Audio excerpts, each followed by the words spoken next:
क्लेशाग्नि में से ये लास्ट सत्र है।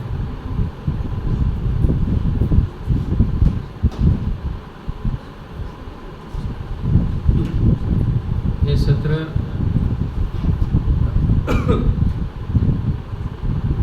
भक्ति रसामृत सिंधु में श्रील रूप गोस्वामी श्री कृष्ण आकर्षणी तक पहुंचने के लिए बहुत सारा, भक्ति रसामृत सिंधु बहुत बड़ा ग्रंथ है। यहाँ तक पहुँचने के लिए उन्होंने हमें इतना सब कुछ बता दिया है कि किस तरह से यहाँ पहुँच सकते हैं। तो आज हम ये क्लेशाग्नि का लास्ट सेशन है। श्री कृष्ण आकर्षणी मतलब भक्ति श्री कृष्ण को भी क्या करता है,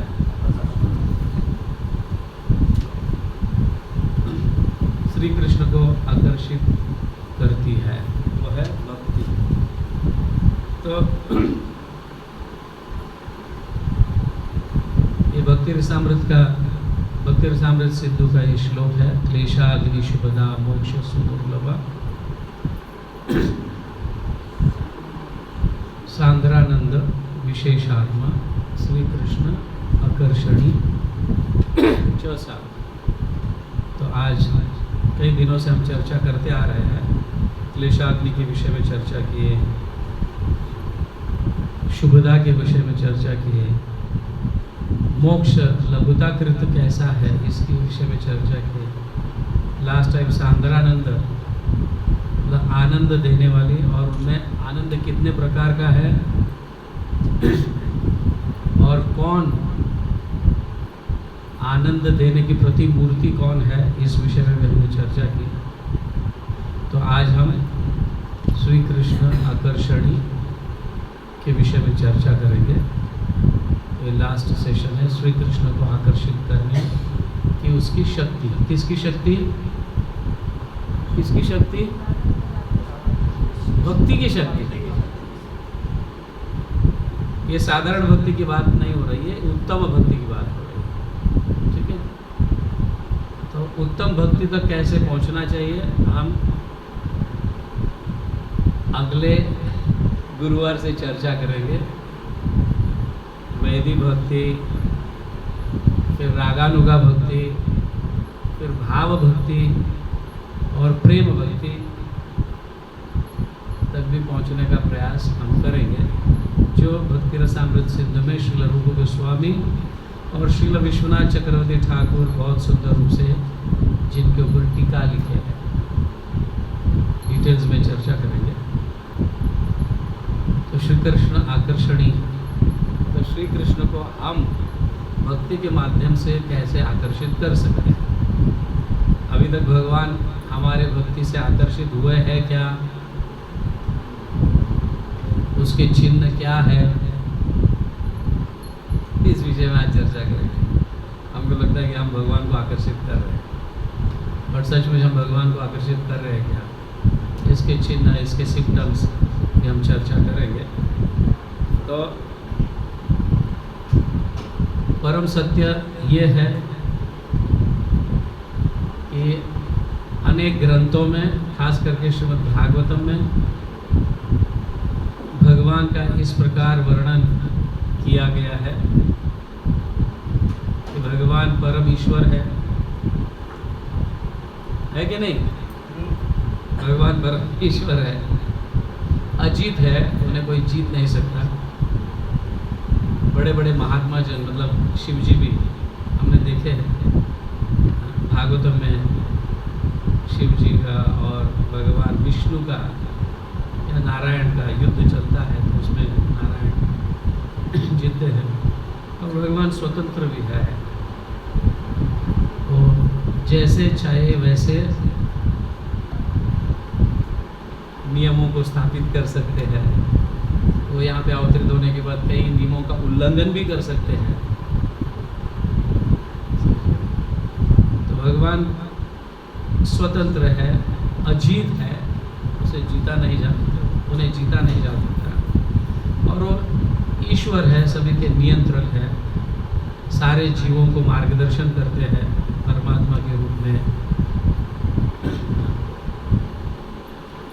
तो ये शास्त्रों का प्रमाण भी हम देख लेते हैं।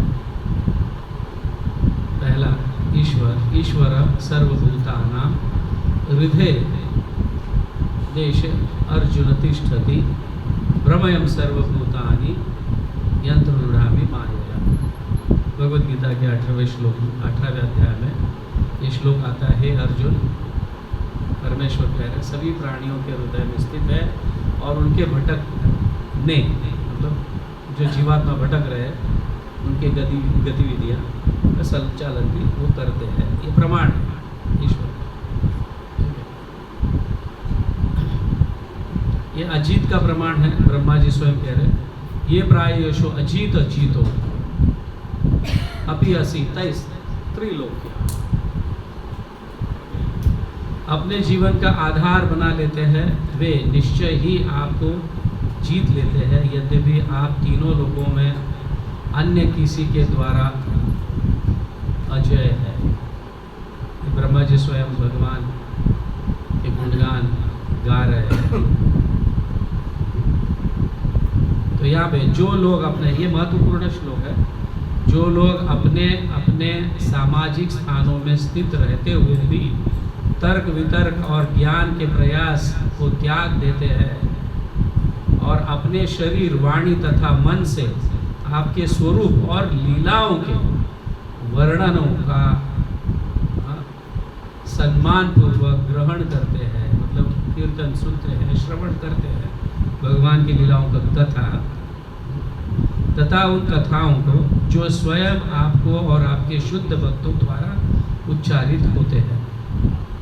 शुद्ध भक्तों लिखे हुए कथा है, मतलब उनके लिखे हुए ग्रंथ जो है उनका जो आधार लेते हैं और उनका श्रवण करते हैं और अपने जीवन में व्यतीत करते हैं,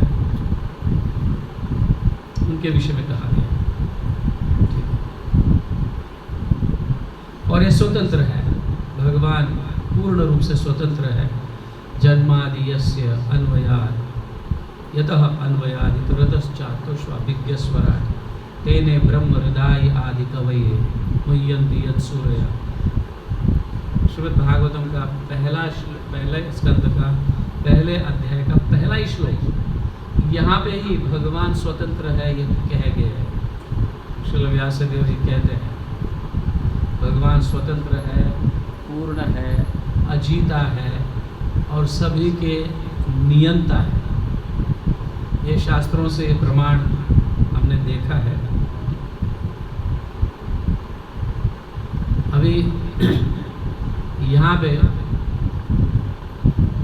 भगवान स्वयं भी जो है भक्ति या भक्तों पर निर्भर घोषित करते हैं दुर्वासा मुनि के सामने, अहम भक्त प्रदान पराधीन, मैं भक्तों के अधीन हूँ, मैं भी कुछ नहीं कर सकता। ये दुर्वासा मुनि का हम सब जानते हैं ना कथा, है ना। अम्बरीश महाराज के चरणों में उन्होंने अपराध किया था, जानते हैं ना सर। हाँ, कथा बताने की जरूरत नहीं है। तो वो ब्रह्मा जी के पास गए, शिव जी के पास गए, नारायण के पास भी गए उस चक्र से छूटने के लिए, और चक्र भगवान स्वयं छोड़े नहीं है। नारायण दुर्वासा मुनि अम्बरीश महाराज के चरणों में अपराध करने के बाद नारायण ने चक्र नहीं छोड़े, चक्र स्वयं चले गए। ये आदेश ही है भगवान का, ये आदेश ही है। जो भी भगवान श्री कृष्ण, नारायण या किसी वैष्णव के चरणों में अपराध करता है तो नारायण के हाथ से स्वयं चक्र छूट जाते हैं। क्या करने के लिए? उस व्यक्ति को ताप देने के लिए, त्रास देने के लिए। नारायण को छोड़ने की आवश्यकता नहीं है, पहले से ही ये तय है कि जो भी कोई वैष्णव अपराध करता है, हे सुदर्शन, तुम जाकर उसका क्या करो? नाश करो। समझ? इसलिए वैष्णव अपराध भी बहुत महत्वपूर्ण है। भगवान का, स्पेशली भगवान का नाम का जप करते समय आदरपूर्वक जप करना जरूरी है। मनः संहरणम शौचम मौनम मंत्रार्थ चिंतनम अव्याकृत्वम अनिर्वेदम जप संपत्ति हेतवा। जप करने के कुछ तरीके हैं जो श्रील रूप गोस्वामी बताते हैं। तो यहाँ भगवान स्वयं कहते हैं मेरे हाथ में भी नहीं है, क्योंकि सुदर्शन चक्र की इतनी गर्मी, इतनी ताप लग रही थी, उस भाप में ऐसे जल रहे थे और ऐसे भाग रहे थे अपने आप का बचाव करने के लिए। भगवान के शरण में जाने के बाद भी भगवान उन्हें बचाए नहीं है, क्योंकि सुदर्शन को मेरा तो आदेश ही नहीं है।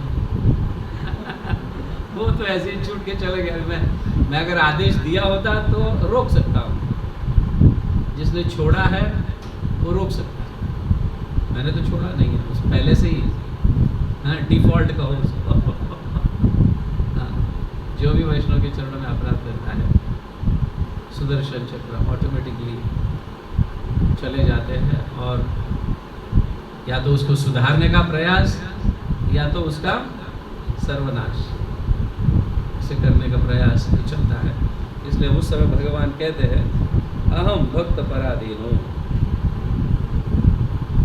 भक्त जन प्रिय, मेरे प्रिय भक्तों के अधीन में मैं रहता हूँ। ऐसे श्रीमद् भागवत में कहा जा रहा है।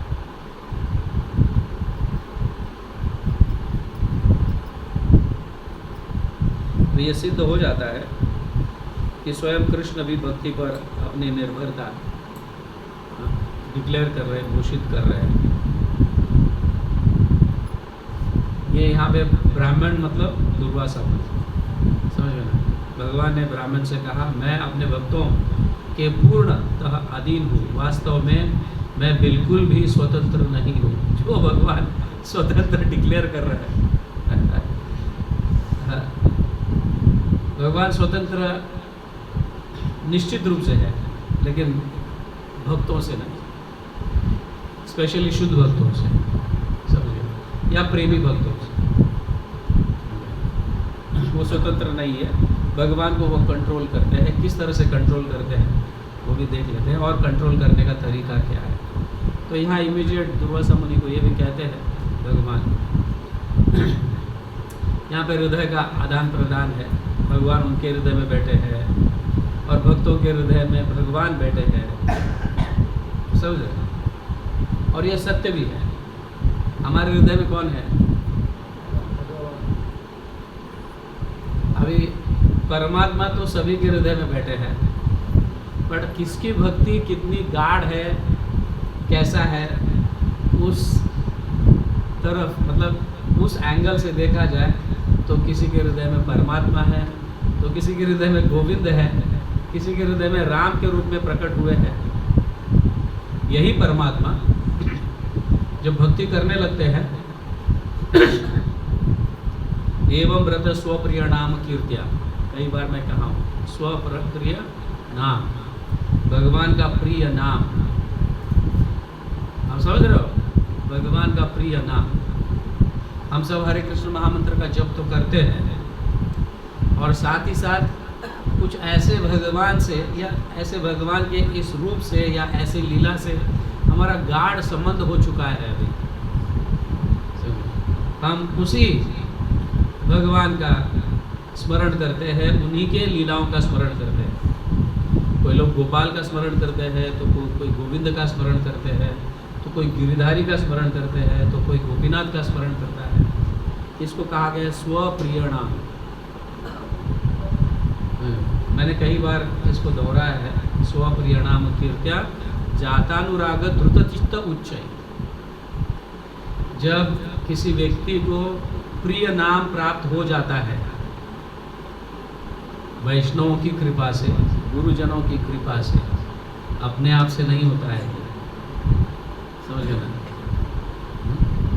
कृति साध्या भवेत् साध्य भावा स साधना विधा नित्य सिद्ध से भाव से। जो नित्य भक्त है उसके माध्यम से या उनके माध्यम से स्वप्रिय नाम प्राप्त होता है। और जब प्राप्त होता है धृतचित्त उच्चय, हसती गायती रोदिति रौती उन्मादवन नृत्यति लोक बाह्य। लोग उसको पागल समझते हैं, लेकिन अंदर से वो हंसते रहता है, गाते रहता है, नृत्य करके रहता है, लोटपोट करके रहता है, लोग उसको पागल समझते हैं। ये परिस्थिति आना बड़ा दुर्लभ है,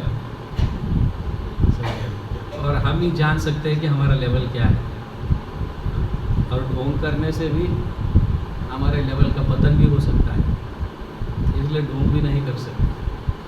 भक्ति रसामृत सिंधु में क्लियरली कहा गया। तो साधवो हृदयम मह्यम साधुनाम हृदयम तो अहम मद अन्यत न जानाति नाहम तेभ्यो मनादति। मैं उनके हृदय में बैठा हूँ और मेरे प्रिय भक्त मेरे हृदय में बैठे हैं, इसके अलावा मैं और कुछ नहीं जानता, और ना ही वो मेरे अलावा और कुछ जानते हैं। समझ उसका ये है। तो इसका भगवान हृदय भक्तों के हृदय में या साधारण व्यक्तियों के हृदय में परमात्मा के रूप में बैठे रहते हैं। और परमात्मा का फंक्शन क्या है? एक है गाइड करना और दूसरा विटनेस, यही दो कार्य है। बट भक्ति करने के बाद परमात्मा से परिवर्तन धीरे धीरे नारायण से विष्णु के रूप में कृष्ण के रूप में प्रकट होने लगते हैं। फिर कृष्ण के रूप में प्रकट होते हैं तो फिर धीरे धीरे स्वप्रिय नाम, आप जो प्रिय नाम से उन्हें पुकारते हो, उनका स्मरण करते हो 24 आवर्स, तो वही रूप में वो प्रकट होते हैं हृदय में। ठीक है, तो यहाँ पे वो गोविंद ऐसे भक्तों के हृदय में है और ऐसे भक्तों के हृदय में गोविंद है। वही गोपीनाथ ऐसे भक्तों के हृदय में और वैसे ही भक्त गोपीनाथ के हृदय में है। समझ में आ रहा है ना? तो अभी जो भगवान बंधे नहीं जाते, अभी यशोदा माई के प्रिय स्वप्रिय नाम, समझ गए? भगवान के अलावा और कुछ जानते नहीं। स्वमातुः स्विन्न गात्राय कृपया, मतलब भगवान कृपा कर कर बंधे जाते हैं, क्योंकि उन्होंने बहुत मेहनत की है। यशोदा माई भगवान को पकड़ने के लिए बहुत मेहनत की है। समझ गए ना? भगवान को सीधे रास्ते पे लाने के लिए तो इनके घर पे जाकर चोरी करना, उनके घर पे जाकर चोरी करना, डांटना, मारना, समझ गए? तो यशोदा माई उन्हें बांध लेती है। भगवान जो बांधे नहीं जाते, कृपावश ऐसे भक्तों के माध्यम से बांधे जाते हैं जो सचमुच भक्ति में मेहनत कर रहा है। समझ गया? भक्ति में आगे बढ़ने के लिए मेहनत करता है, या भगवान की प्राप्ति के लिए मेहनत करता है, भगवान को किस तरह से प्रसन्न किया जाए, इसलिए जो मेहनत, तो ऐसे भक्तों के माध्यम से भगवान बांधे जाते हैं। ठीक है, ये प्रमाण है सब। अभी भगवान अन्य किसी चीज़ों से आकर्षित नहीं होते हैं, सिर्फ एक ही चीज़ से आकर्षित होते हैं, यदा भक्तिर ममोर्जिता। मुझे जीतने का एक ही तरीका है, क्या है? भक्ति के माध्यम से। न साधयति माम योगो, योग के माध्यम से, योगाभ्यास के माध्यम से मैं प्राप्त नहीं हो सकता। समझ गए? न सांख्यम धर्म उद्धव, किसी भी प्रकार के धर्म का पालन करो, सांख्य फिलॉसफी समझने का प्रयास करो, या स्वाध्याय करो, या तप करो, जो भी है। न सांख्यम धर्म उद्धव न स्वाध्याय तपस्त्यागो यदा भक्तिर ममोर्जितः। हे प्रिय उद्धव, ये उद्धव को बता रहे, अपने प्रिय भक्तों को बता रहे। समझ गए? मेरे भक्तों द्वारा की जाने वाले निष्कपट भक्ति मुझे उनके अधीन कर देती है। मुझे इस प्रकार वश में नहीं किया जा सकता। किस प्रकार? न योग से, न सांख्य दर्शन से, न धर्म कर्म से, न वेद अध्ययन, स्वाध्याय मतलब खुद पढ़ना और खुद समझने का प्रयास करना। ऐसे भक्तों से मैं जीता नहीं जा सकता, न तप से और न त्याग दान से। ये सारे श्लोकों को हम जानते हैं ना, थोड़ा बहुत तो जानते हैं, कई श्लोक जो है। भक्त्यात्व अनन्यस्य अहम एवं विदो अर्जुन।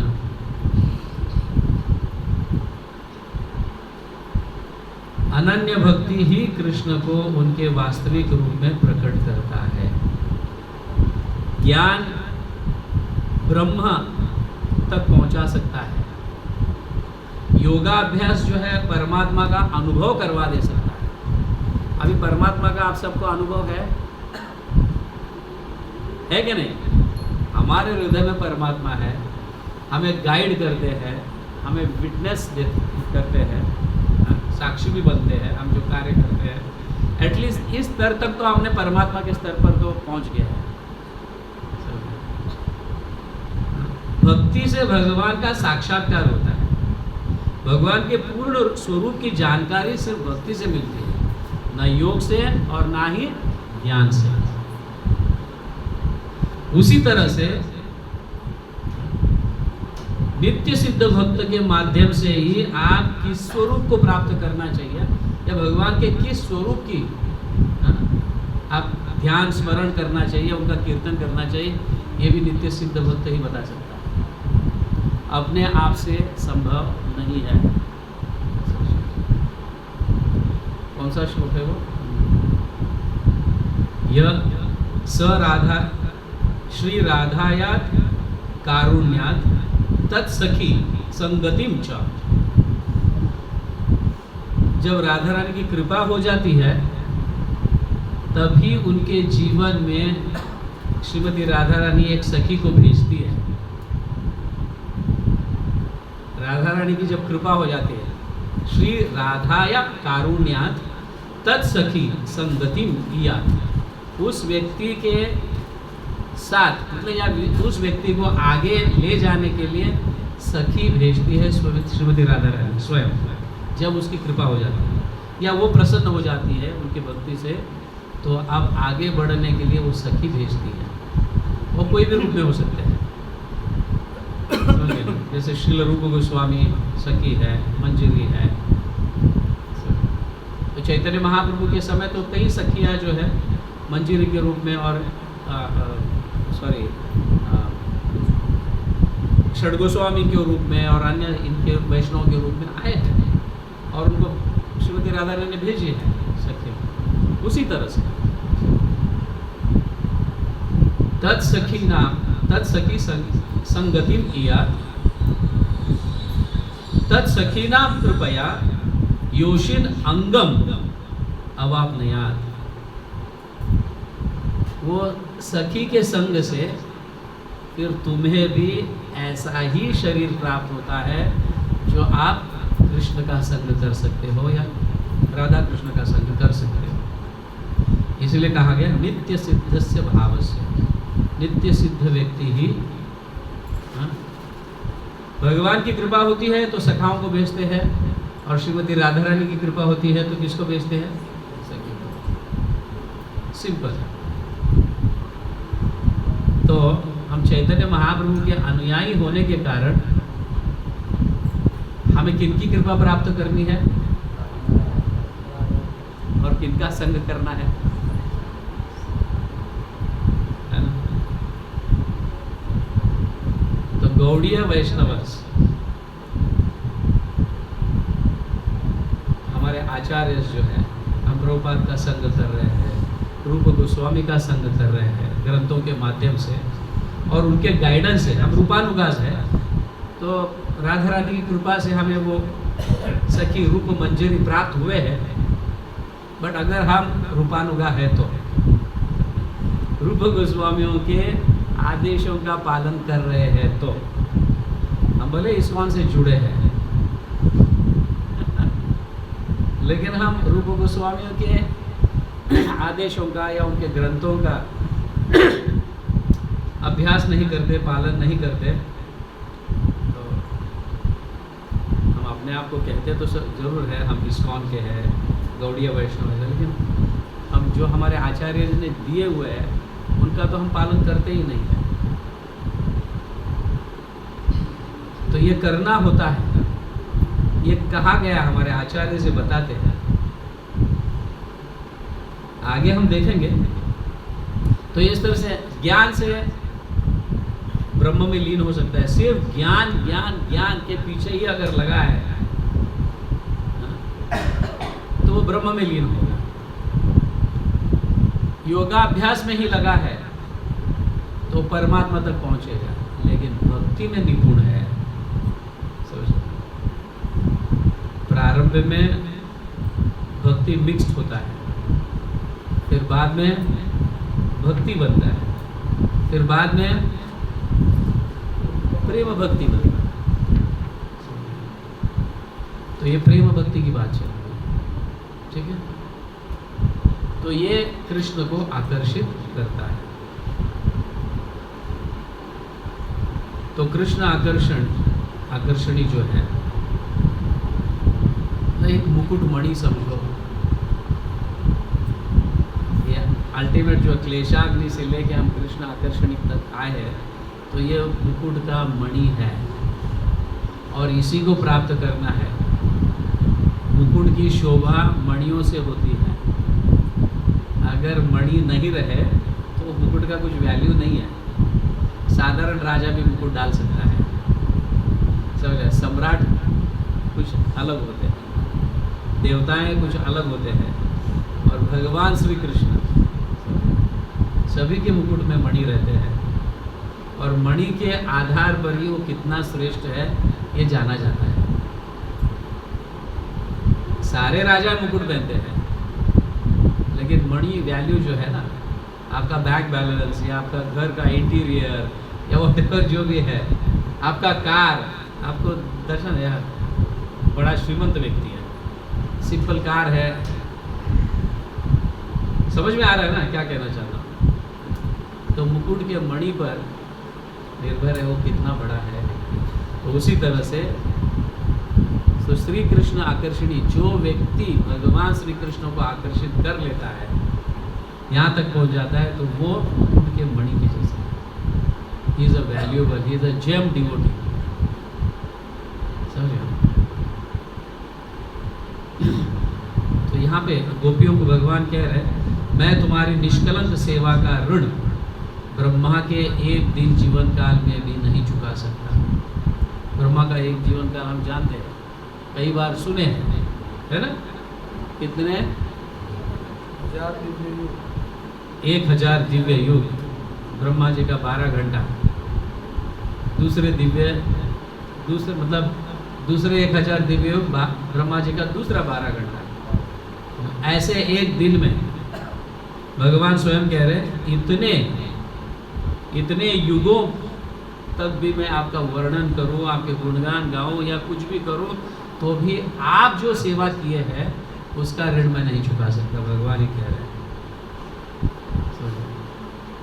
तो यहाँ पे ये गोपियों के विषय में भगवान कह रहे हैं, ये गोपियों के साथ भगवान कह रहे हैं।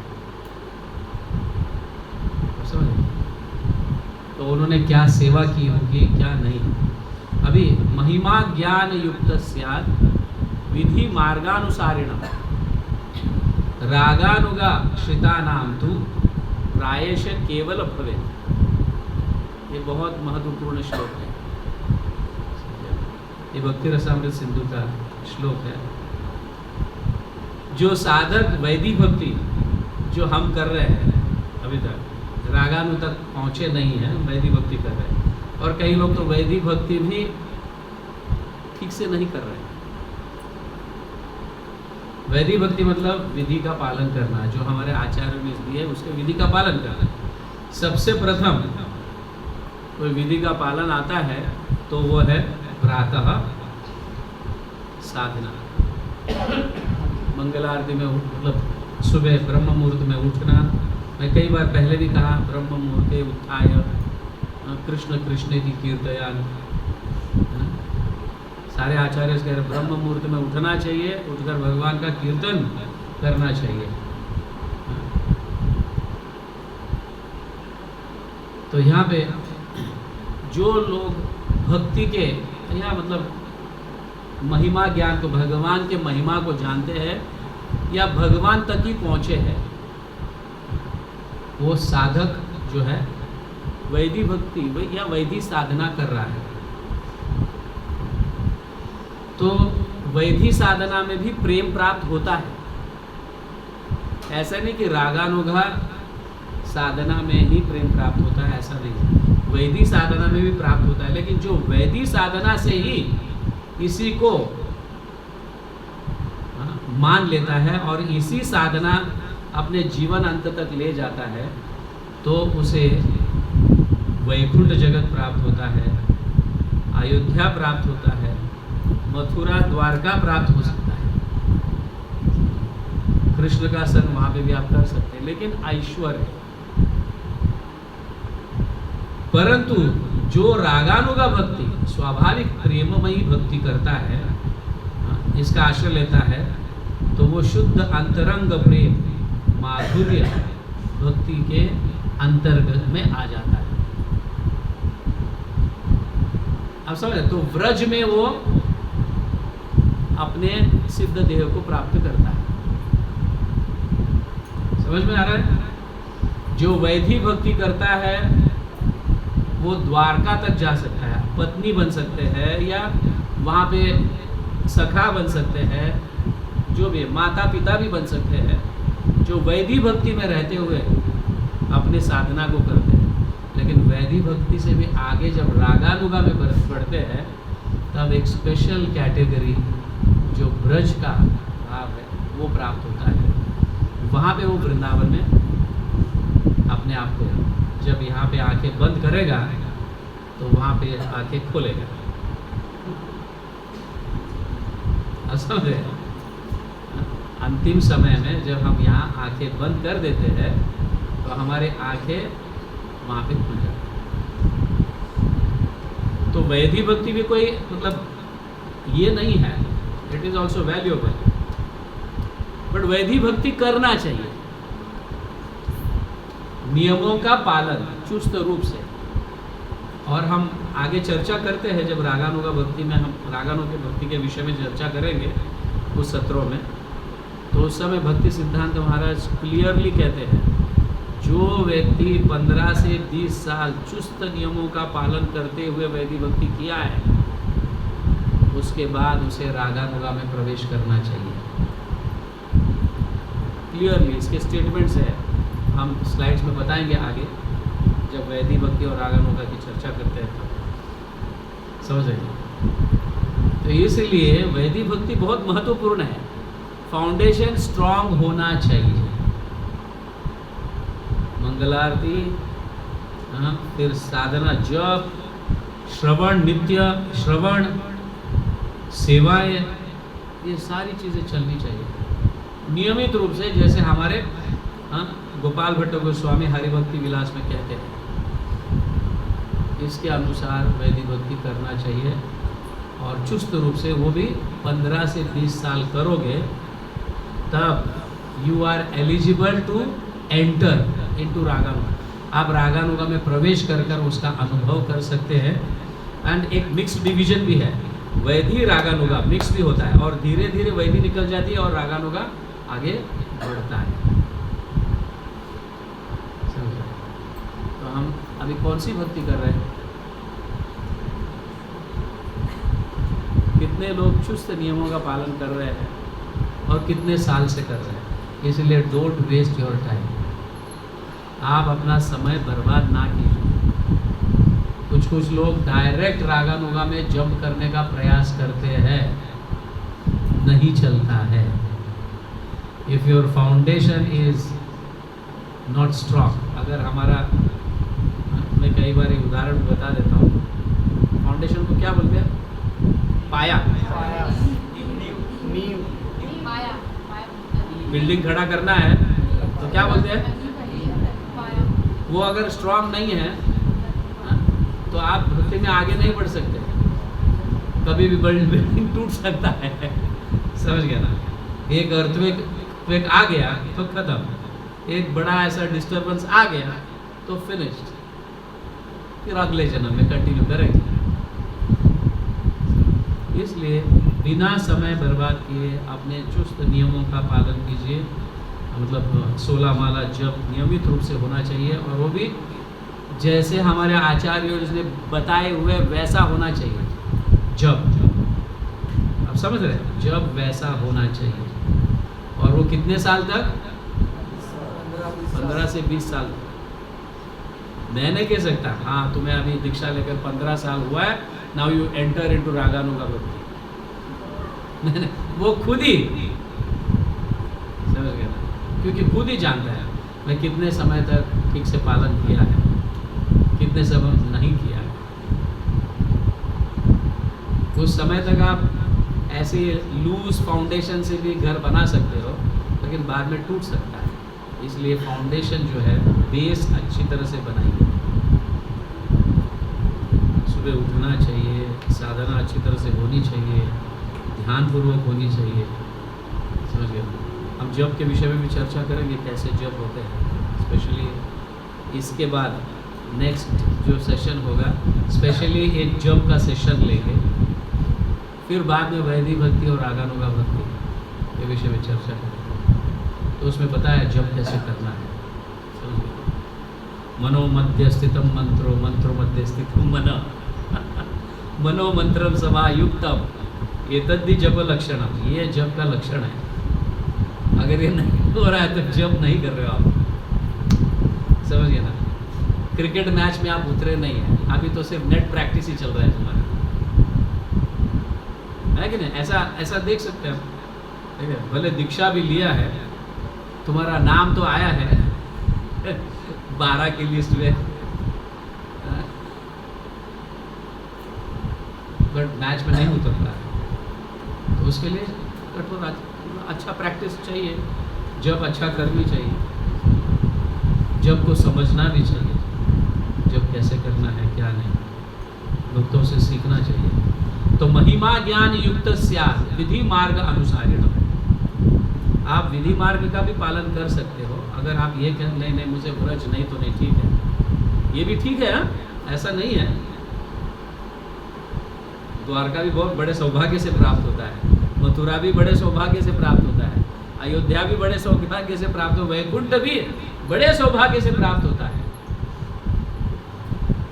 बट रागानुगा भक्ति सिर्फ उन्हीं के लिए है जो वृंदावन तक की जिसकी पहुंच या जिसका लक्ष्य वृंदावन तक है। भगवान को हम ऐसे देखना चाहते हैं। अभी मेरे को एक बात बताइए, कितने लोग ऐसे चाहते हैं भगवान झूठ नहीं बोलना चाहिए, भगवान किसी की छेड़खानी नहीं करनी चाहिए, भगवान किसी को ठगना नहीं चाहिए। ऐसे कितने लोग चाहते हैं? नहीं चाहता सब लोग चाहते हैं भगवान झूठ बोले, भगवान हमें ठगाए, हमें ये करे, है ना? तो एटलीस्ट कुछ हद तक आप में रागानुगा भक्ति का प्रवेश हुआ है, समझे? कुछ हद तक रागानुगा भक्ति का प्रवेश हुआ जरूर है, बट सिर्फ अभी उसको टेक्निकली अच्छी तरह से जानकर, मतलब जैसे आचार्यों ने कहा है उस माध्यम से अगर हमारे साधना करते हैं तो निश्चित रूप से हम वृंदावन को प्राप्त कर सकते हैं, ब्रजभूमि को प्राप्त कर सकते हैं। कई लोग नहीं चाहते हैं ना भगवान एकदम सरल रहे, ठीक से रहे, कभी झूठ नहीं बोले, हमें ठगाए नहीं। हम तो चाहते ही नहीं ऐसे। क्यों नहीं चाहते भाई? देखो, अगर कोई चोरी करता है तो आप डांटते हो उनको। कोई किसी लड़की को छेड़ता है या लड़की किसी लड़के को छेड़ता है, हम कैसी निंदा करते हैं उनकी। ऑफ कोर्स ये हमारे लिए नहीं है, ये सिर्फ भगवान के लिए।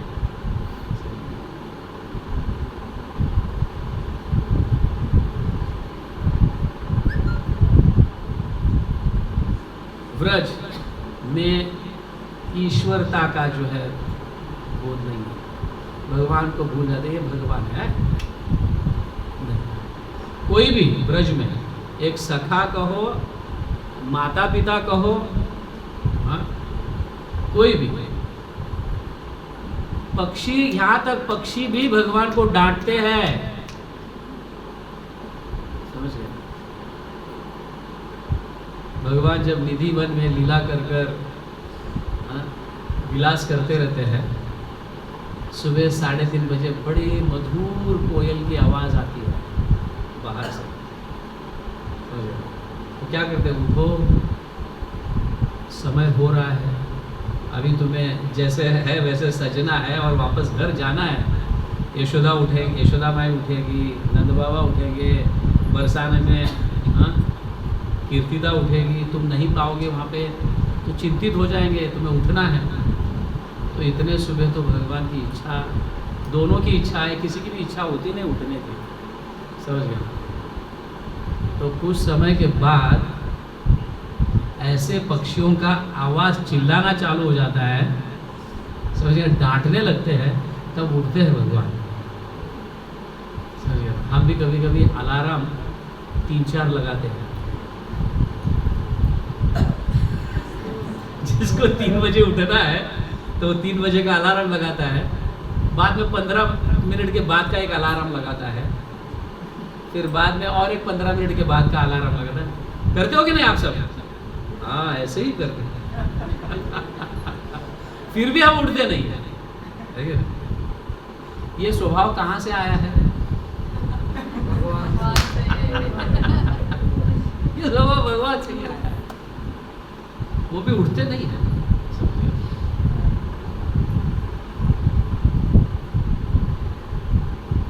तो फिर मधुर कोयल की आवाज़, अच्छी से सुंदर चिड़ियों का गायन, गाना गाते हैं, उठाते हैं भगवान को।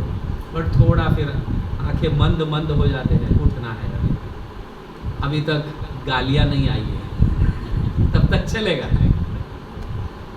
अभी तक लास्ट अलार्म नहीं बजा है, जब बजेगा तो उठेंगे। थोड़ा धीरे धीरे धीरे, ऐसा ही है। आप जो करते हो गलत नहीं है। ये स्वभाव है, समझिए। तो इस तरह से पक्षियाँ भी भगवान को कुछ ऐसे, मतलब क्या बोलते हैं, नहीं, मधुरता का विरुद्ध क्या है? कर्कश आवाज से उठाते हैं, समझिए। ऐसा कंटिन्यूस करते रहते हैं तो वहां पे भगवान का हाथ भी पहुंचता है कि नहीं पता नहीं, अलार्म ये करने के लिए।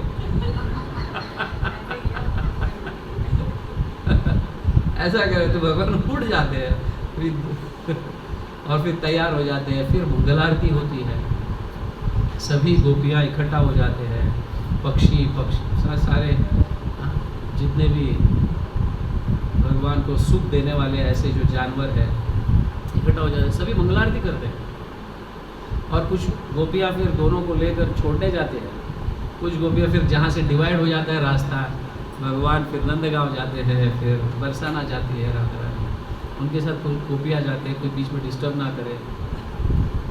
थिंग्स है ऐसा, हमारे आचार्य ने लिखा है, उज्ज्वल नीलमणि माधुर्य कादम्बिनी, इसमें सब ऐसे लिखे हुए। तो समझिए, हमें पहले नियमों का पालन करना है। एक बार नियमों का चुस्त पालन करने के बाद स्वाभाविक रीति से राग उत्पन्न हो जाता है, राग उत्पन्न हो जाता है। तो यहाँ पे व्रज में ये ईश्वर है, भगवान है, ऐसा कोई ज्ञान वहाँ पे नहीं है। कोई इस ज्ञान के परे है, समझिए ना। ये तो हमारा पुत्र है, ये तो मेरा मित्र है, ये तो ठगने वाला लंपट है, यथा तथा विदधातु लंपटो, समझ गया, लंपट है। ऐसे गालियाँ देती है, बड़े सुंदर मधुर गालियाँ होती है वो, बुरे लगने वाली गालियाँ नहीं होती है। तो यहाँ पे पूर्ण भावनात्मक अलग तरीका का समर्पण है। तो कृष्ण यहाँ पे पूजे नहीं जाते, समझ रहे हैं? हाँ, तो अभी तो हम रेगुलर मंगल आरती करते हैं कि नहीं, पूछते हैं, मैं आगे बता दूंगा हमें किस तरह से भगवान को वर्शिप करते हैं कि क्या करते हैं दिल से, बट इस तरीके से भगवान जीते जाते हैं, ऐसे ही प्रेम से भगवान जीते जाते हैं। तो हमें ऐसे प्रेम की प्राप्ति करनी है। ओके, तो यहाँ तक कि गोपियाँ कृष्ण को मतलब अवहेलना करती है, डांटती है, भगवान स्वीकार करते हैं। क्यों? क्योंकि प्रेम का अधिकार ईश्वरता से भी अधिक है। प्रेम करने वाला व्यक्ति जो है ना, कभी पूछते हुए नहीं देखेंगे, पूछता नहीं है, उसकी पूजा ही अलग है, अलग प्रकार का समर्पण है।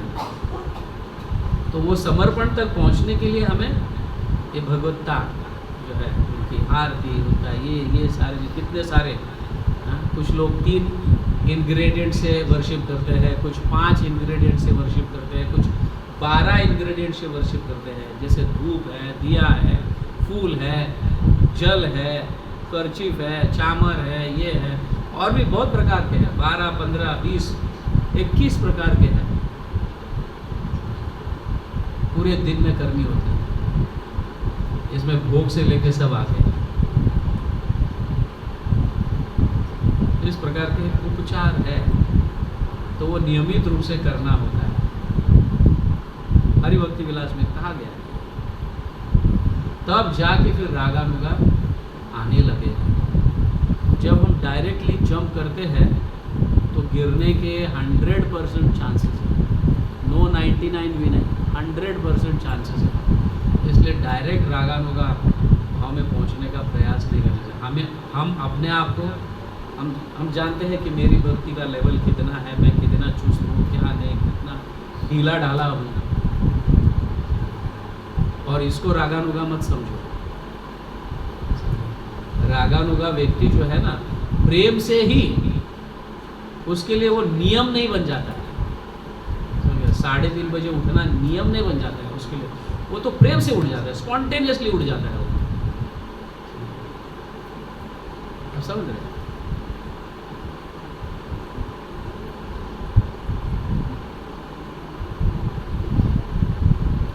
तो साधना भक्ति में अभ्यास करना होता है, भाव भक्ति में इस अभ्यास से भावनाएं आने लगती है, और प्रेम भक्ति में शुद्ध प्रेम प्रकट हो जाता है। और केवल प्रेम अवस्था में ही श्री कृष्ण को आकर्षित हम कर सकते हैं, या श्री कृष्ण के ऊपर दावा लगा सकते हैं, अब तो मेरा है।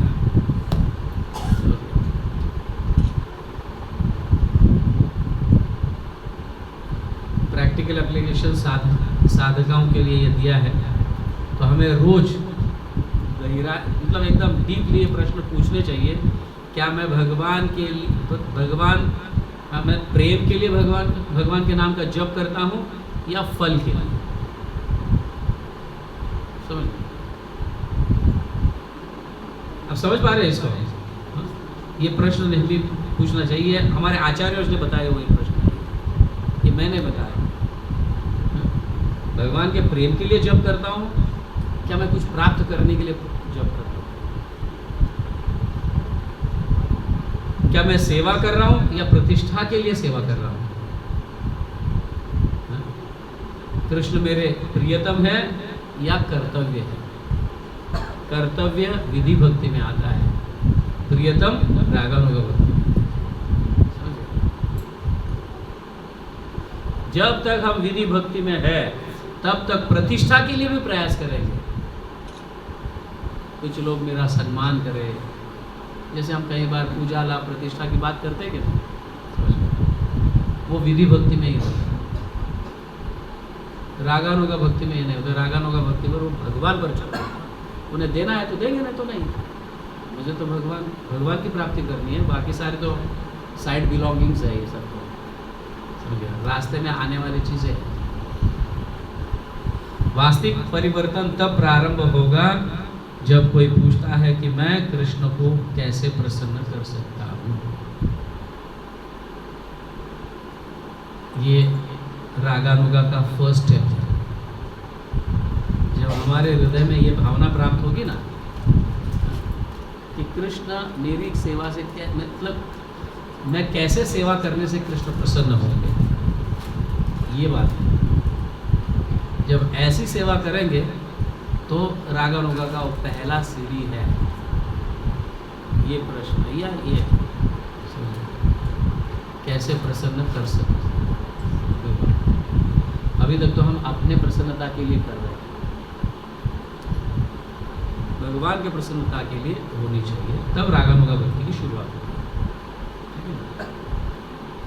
तब तक तो फल के लिए जप करेंगे, कुछ प्राप्ति के लिए जप करेंगे, प्रतिष्ठा के प्राप्ति के लिए, वटेवर जो भी है, या कर्तव्य, मेरे गुरु ने मुझे 16 माला बोला है, मुझे करना है, 4 नियमों का पालन बोला है तो करना है, तो करते हैं। बट रागानुगा में ऐसा नहीं है कि 4 नियमों का पालन छोड़ दिया, नहीं, ये श्रेष्ठता है। तो ये बहुत तुच्छ लगने लगता है, भाई इससे भी अधिक कुछ है। जैसे छोटे बच्चे के लिए स्कूल में जाने के लिए बराबर समय पे उठना है, बस आने से पहले वहाँ पे खड़ा रहना है ना। तो जब एक बार अभ्यास हो जाता है तो वो नेचुरली माने, इसका मतलब ये नहीं कि वो मतलब समय पे उठना छोड़ देगा, बस भी छोड़ देगा, ऐसा नहीं। वो करना होता है, वो नेचुरल आ जाता है। तो उत्तम भक्ति की ये सब गुण है जो हमने चर्चा किए हैं। क्लेशाग्नि, सबसे शुरुआत दुखों से मुक्त, शुभदा, जैसे ही दुखों से मुक्त होता है तो व्यक्ति के अंदर मंगलमय प्रारंभ होना शुरू हो जाता है, समझ गए। फिर बाद में मोक्ष भी उसको छोटा लगने लगता है, उसको समझ में आता है कि भगवान की मुझ पर बहुत कृपा हुई है, भक्ति सभी को नहीं प्राप्त हुई है, मुझे प्राप्त हुई है, बड़ा दुर्लभ है मनुष्य शरीर, ये सारी चीज़ें उसे जानने मिलती हैं।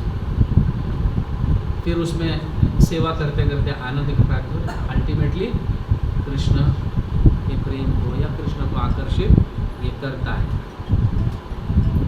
तो अंतिम ये है, शुद्ध भक्ति इतनी शक्तिशाली है कि सर्वोच्च नियंत्रक को भी नियंत्रित करता है, स्वतंत्र आश्रित बन जाता है ना। अभी इसके अलावा मेरा कोई नहीं। ऐसे मैंने कई विठल भगवान के ऐसे कई लीलाएं सुने हैं, समझ गए, महाराज ने अपने ग्रंथों में लिखे हैं। तो विठल भगवान भी किस पर निर्भर है, किसी पर निर्भर है, ऐसा मतलब भगवान श्री कृष्ण किसी पर निर्भर है, माँ पर निर्भर है, पिता पर निर्भर है, समझ गए, सखाओं पर निर्भर है, खेलने के लिए सखाओं पर निर्भर है, पालन पोषण के लिए माता पर निर्भर है, प्रेम के लिए गोपियों पर निर्भर है, ऐसा। और सर्व आकर्षित स्वयं आकर्षित हो जाते हैं। ये श्री कृष्ण आकर्षणी। तो हम जो है इसकी डिटेल्स चर्चा जो है वापस, अभी ये एक श्लोक है जिसको हमने डिटेल्स में चर्चा की है। अभी ये श्लोक, अभी हरिनाम आपको किस तरह से क्लेशाग्नि से दूर करेगा, क्योंकि हरिनाम जपते हैं तो भी कई प्रकार के क्लेश हमारे जीवन में आते हैं कहते हैं। तो कैसे जप करने से क्लेश दूर हो जाएंगे, तो कैसी सेवा करने से क्लेश दूर हो जाएंगे, हमारा जीवन मंगलमय हो जाएगा, इसकी चर्चा हम वैदिक भक्ति या फिर इसमें करते रहेंगे। तो ये है अल्टीमेट हमारी भक्ति, हम कृष्ण प्रेम तक पहुंचना है, ये हमारा भक्ति का सर्वोच्च लक्ष्य है। ऐसा नहीं कि हमें साधारण भक्ति करना है और चलो वैकुंठ धाम जाएंगे। ऑफकोर्स वैकुंठ धाम जाना भी कोई बहुत सौभाग्य की बात है, बट वो ऐश्वर्य है। वहाँ पे भगवान के कंट्रोल में हम रहेंगे, भगवान हमारे कंट्रोल में नहीं रहेंगे। सिर्फ ब्रज में ही भगवान भक्तों के कंट्रोल में रहते हैं, अन्यथा नहीं, ठीक है। और हम गौड़ीय वैष्णव, स्पेशली चैतन्य महाप्रभु के अनुयायी होने के कारण यह हमारा बहुत बड़ा सौभाग्य है कि हमें वहाँ तक का दरवाज़ा खुला है। समझे? कौन सा? गोलोक धाम का दरवाज़ा खुला हुआ है और भगवान हमारी राह देख रहे हैं। बट हमारी मूर्खता ये है कि हम अभी भी इसमें फंसे हुए हैं। भक्तों के संग से धीरे धीरे ग्रंथों को समझकर ऐसी भक्ति, ऐसी साधना कर धीरे धीरे साधना, फिर भाव और फिर प्रेम। प्रेम के आगे भी बहुत सारी चीज़ें हैं, समझ गया ना? हाँ, व्हाट इज इट? रति, प्रेम, स्नेह, मान, प्रणय, राग, अनुराग, भावश्च महाभाव। प्रेम के बाद बहुत सारे और भी 6-7 भाव के प्रकार हैं। समझ गए? तो हम भगवान को कब डांट सकते हैं, कौन से भाव में होने के बाद डांट सकते हैं, कब तक नहीं डांटना चाहिए, इसकी भी पूरा प्रणाली दी हुई है। तो कई लोग हम देखते हैं खा लेगा वो अपना। मैंने एक मेरे गुरु भाई से सुन रहा था, भोग ठोक दो। मेरे को भाषा समझ में नहीं आई। समझ गया कब होना चाहिए, कब नहीं। इसके विषय में अभी चर्चा करेंगे।